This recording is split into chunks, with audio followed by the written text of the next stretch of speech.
ही कथा खूप हृदयस्पर्शी आहे. खरंच मित्रांनो, ही कथा खूप छान आहे, खूप शिकण्यासारखं आहे. शेवटपर्यंत नक्की बघा. मित्रांनो, एका गावामध्ये एक वेड्या माणसाला गावकरी आणि सरपंच दगड मारून माणसाला गावातून हाकलून देत होते. तेव्हा तोच माणूस जेव्हा त्या माणसाने मेजर साहेबांना मिठी मारली तेव्हा सरपंच आणि गावकरी पाहतच राहिले. पुढे जेव्हा मेजर साहेबांनी त्या वेड्या माणसाबाबतची खरी गोष्ट सांगितली तेव्हा संपूर्ण गाव रडू लागलं. अपमानाचा बदला कसा सन्मानाने पूर्ण झाला ते नक्की पहा. 26 जानेवारीचा दिवस होता. नागपूर शहराच्या वेशीवर असलेल्या एका गजबजलेल्या गावात सकाळपासून उत्साहाचं वातावरण होतं. गावात अण्णा हॉटेल नावाचं हॉटेल होतं. अण्णा खूप श्रीमंत होते. त्यांचं हॉटेल नेहमी ग्राहकांनी भरलेलं असायचं. पण अण्णांचा स्वभाव तर त्यांच्या संपत्तीच्या अगदी उलट होता. खूपच गर्विष्ठ.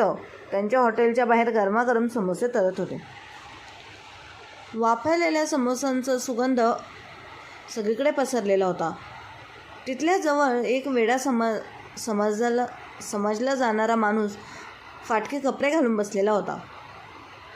भुकेने खूपच त्रस्त झालेला तो माणूस कढईतून बाहेर पडलेल्या एका समोस्याकडे बघत होता.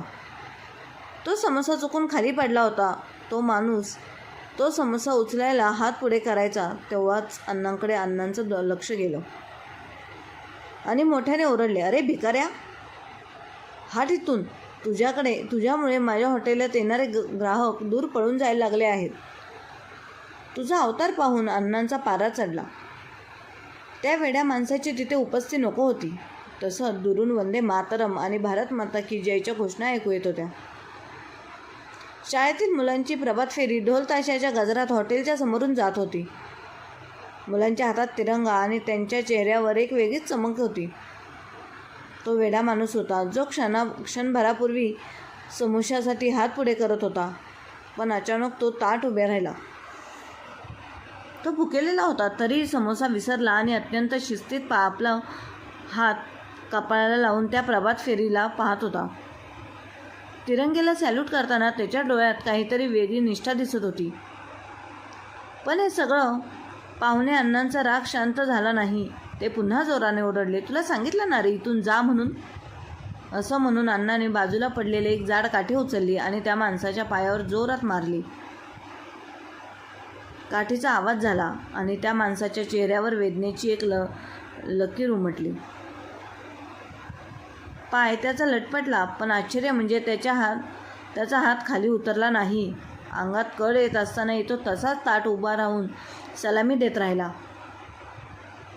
त्याच्या डोक्यावर आधीच खूप मोठ्या जखमा झालेल्या होत्या, तरी त्याला ना तो समोसा महत्त्वाचा होता ना ती तिखटपणा. खरं महत्त्व तर तो लाल झेंड्याला होतं जे समोरून जात होतं. शाळेतील मुलांच्या आयोजित सकाळच्या फेरफटक्याने त्या वेड्याला न पाहता पुढे चालत गेले, पण तो वेडा अजूनही तसाच तिथं उभा होता.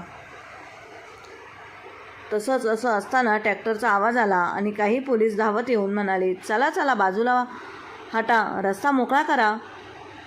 त्याने त्या माणसाला पाहिलं आणि वेडा म्हणाले, "अरे वेडा, तू आजूबाजूला हट." असं म्हणाले. थोडा मोठा सैनिकाचा काफिला तिथून जाणार होता. शहरातील सैनिक छावणीचा मोठा मेजर तिथे थेट येणार होता. शिस्तीने मागा आणि मागे हट. अन्न हॉटेलवाले देखील घाईघाईने बाजूला झाले, पण तो वेडा माणूस जागचा काही हल्ला नाही. त्याच्या पायातून अजूनही काठीच्या माराचा त्रास होत होता. मग त्याचं लक्ष त्या वेदनेकडे नव्हतं. काही वेळात लांबून बुटांचा आवाज येऊ लागला, टप टप टप. लष्करी शिस्तीत येणाऱ्या सैनिकांची रॅली पाहून सगळ्यांच्या अंगावर थरकाप उडाला. सगळ्यात पुढे एक जीप होती, त्यावर तिरंगा फडकत होता. मेजर साहेब बसले होते. रॅलीत जवळ येतात पोलीस घाईघाईने गडबड करू लागले. त्या वेड्या माणसाला उठून बाजूला करण्यासाठी प्रयत्न करत होते. "अरे वेड्या, ऐक ना, काय मारत आहेस का मरत आहेस? इथे मेजर साहेब बघतील तर रागावतील."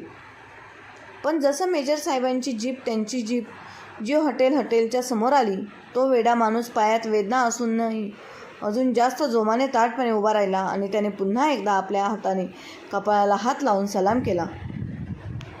पोटात अन्नाचा एक तुकडाही नव्हता. शरीर खूप थकलं होतं, पण नजर त्या फाटलेल्या कपड्यांकडे असलेल्या सलामी देणाऱ्या माणसावर पडली.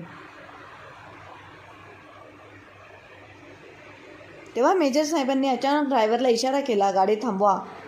रॅली थांबली. सगळीकडे शांतता पसरली. पोलीस घाबरले आणि अण्णा हॉटेलवाल्याचा थरकाप उडाला. आता मेजर साहेब ओरडणार होते, पण जे काही घडलं ते पाहून कोणाच्याही डोळ्यावर विश्वास बसणार नव्हता. गावचे सरपंच साहेब मोठ्या गंभीरपणे उभे होते. त्यांना त्या गावकऱ्याचा हा वेडा माणूस आज पहिल्यांदाच गावात दिसला होता. त्यामुळे सरपंच आणि इतर गावापर्यंत फक्त एक भिकारी किंवा त्रासदायक माणूस वाटत होता. अहो हवलदार साहेब, हा घाऱ्या माणूस कुठून आलाय? बाहेर काढायला असं साहेबांच्या समोर गावाचं नाव घेतलं. साहेबांच्या समोर गावाचं नाव घेताच घालत सरपंच तिरस्काराने पुटपुटला. मेजर साहेबांची जीप थांबली. मेजर खाली उतरले. त्यांच्या चेहऱ्यावरचे हावभाव गंभीर होते. ते कोणाकडे न पाहता थेट त्या वेड्या माणसाच्या दिशेने चालू लागले. सरपंच साहेब थोडे थक्क झाले. त्यांना वाटलं मेजर साहेब त्यांच्याकडे येत आहेत. पण मेजर साहेब सरपंचांना बाजूला करून त्या वेड्या माणसाजवळ जाऊन उभे राहिले. आता सगळं गावच थांबलं आणि पाहू लागले. पोलीस हॉटेलला आला आणि सरपंच सगळ्यांच्या हृदयाची धडधड बंद झाली. त्यांना वाटलं आता त्या वेड्याला मोठी शिक्षा होणार, पण घडलं उलटंच. मेजर साहेबांनी त्या फाटके कपडे घातलेल्या वेड्या माणसाला पाहून सावधपणे उभा राहून जोरदार सॅल्यूट ठोकला. मेजर साहेबांच्या डोळ्यात पाणी आलं. त्याने थरथरत्या हाताने त्या माणसाचा सॅल्यूट करणारा हात खाली केला आणि त्याला घट्ट मिठी मारली. सर, तुम्ही इतक्या अशा अवस्थेत कसे काय? मेजर साहेबांचा आवाज खूप गडद झाला होता. गावातले लोक आणि सरपंच एकमेकांकडे आश्चर्याने पाहू लागले. म्हणाले, जो तुम्ही वेडा समजून मारलत, दूर पाठवलं, तो कॅप्टन विक्रम आहे. 8 वर्षापूर्वी सीमेवर झालेल्या एका मोठ्या फटाक्याने त्याने आपले तुकडीचे प्राण वाचवले. त्या कामगिरीनंतर त्याला पाकिस्तानमध्ये गुप्तहेर म्हणून पाठवले होते, पण ते परत आले नाहीत. म्हणून सगळ्यांना वाटलं होते की ते शहीद झाले आहेत. कारण त्यानंतर त्यांचा संपर्क तुटला. कित्येक दिवस शोध घेतला तरी काहीच कळले नाही. शेवटी सरकारने त्यांना शहीद घोषित केलं होतं. पण आज तोच माणूस त्यांच्यासमोर थकलेल्या फाटलेल्या अवस्थेत उभा होता. मेजर साहेबांच्या डोळ्यातून अश्रू वाहू लागले. त्यांनी कुठलाही विचार न करता धुळीने माकलेल्या माणसाला घट्ट मिठी मारली. विक्रम, तू जिवंत? आमचा वाघ परत आलाय, मेजर साहेब आनंदाने ओरडले. गावातील लोक, सरपंच आणि त्या हॉटेलच्या मालकाला हे पाहून थक्क झाले. त्यांना काही समजत नव्हते की मेजर साहेब एका वेड्याला मिठी का मारतायत.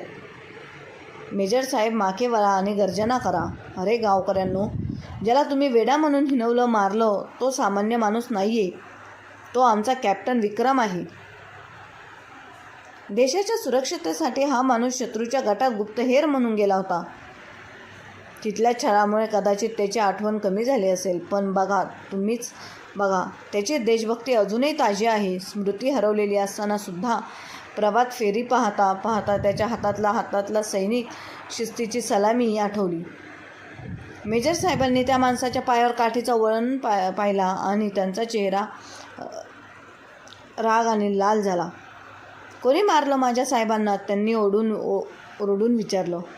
अण्णा हॉटेलवाल्याच्या हातातील काठी आधीच पडली होती. आता ती शुद्ध हरपाईची बाकी होती. त्याची सरपंच साहेबही घाबरले. ज्याला ते बाहेरचा वेडा म्हणत होते, तो या देशाचा खरा हिरो निघाला. सैनिकांची रॅली जात असताना मेजर साहेबांनी जीपमधून हा सगळा प्रकार पाहिला होता की त्या वेड्या माणसाला गावातील लोक कसे हाकलत होते. मेजर साहेबांनी जीपमधून पाहिलेला तो नजारा त्याच्या काळजाला चिरडून टाकणारा होता. नंतर मेजर साहेबांनी त्या वेड्या माणसाचा हात हातात घेतला. त्याच्या पायावर पडलेली जखम, ती वेदना पाहून मेजर साहेबांच्या डोळ्यातून पाणी वाहू लागले. त्यांचे अश्रू थांबूच शकत नव्हते. त्यांनी त्या माणसाच्या पायाशी बसून आपला रुमाल काढून त्यांची जखम पुसली. जो माणूस सीमेवर गोळ्या झेललेला होता, त्याला आज आपल्या देशात फक्त एका समोश्यासाठी काठीने मार खावा लागतोय. ही आहे का आपली देशभक्ती? मेजर साहेबांनी गावकऱ्यांकडे पाहून विचारलं. तेव्हाच तो माणूस हसला आणि मेजर साहेबांच्या खांद्यावर हात ठेवून म्हणाला, साहेब, गोळी लागल्यावर तितकं दुखलं नव्हतं जितकं आज या काठीच्या माराने दुखले. त्याच्या एका वाक्याने संपूर्ण गावात शांती पसरली. अण्णा हॉटेलवाल्याच्या डोळ्यातून अश्रू ओघळले. पश्चातापाचे अश्रू डोळे त्याने भरून आले आणि सरपंचांना समजले की ज्याला ते वेडा म्हणत होते तो त्या मातीचा खरा सुपुत्र होता. मेजर साहेबांनी लगेच आपल्या सैनिकांना आदेश दिला, कॅप्टन साहेबांना आदराने गाडीत बसवा.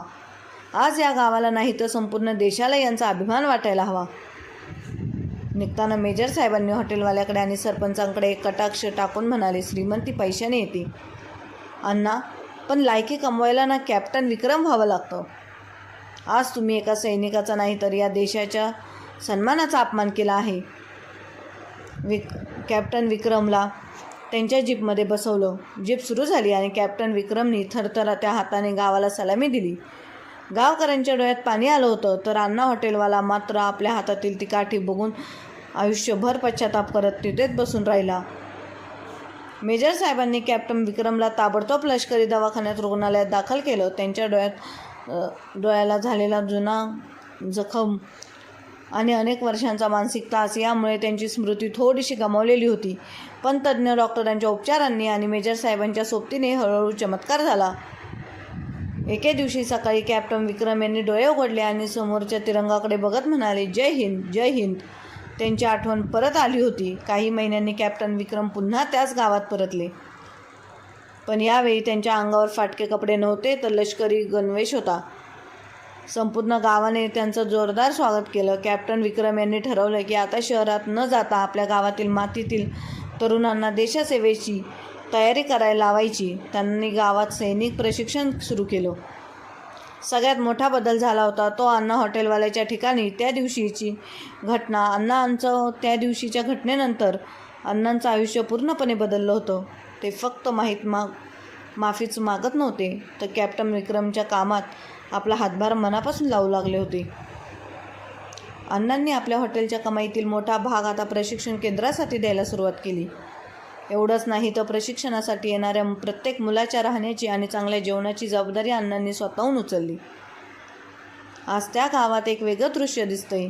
जिथे अण्णांनी कॅप्टनला मिठी मारली होती तिथे आता रोज सकाळी शेकडो तरुण मुलं भारत मातेच्या जय घोषात धावण्याचा सराव करतात.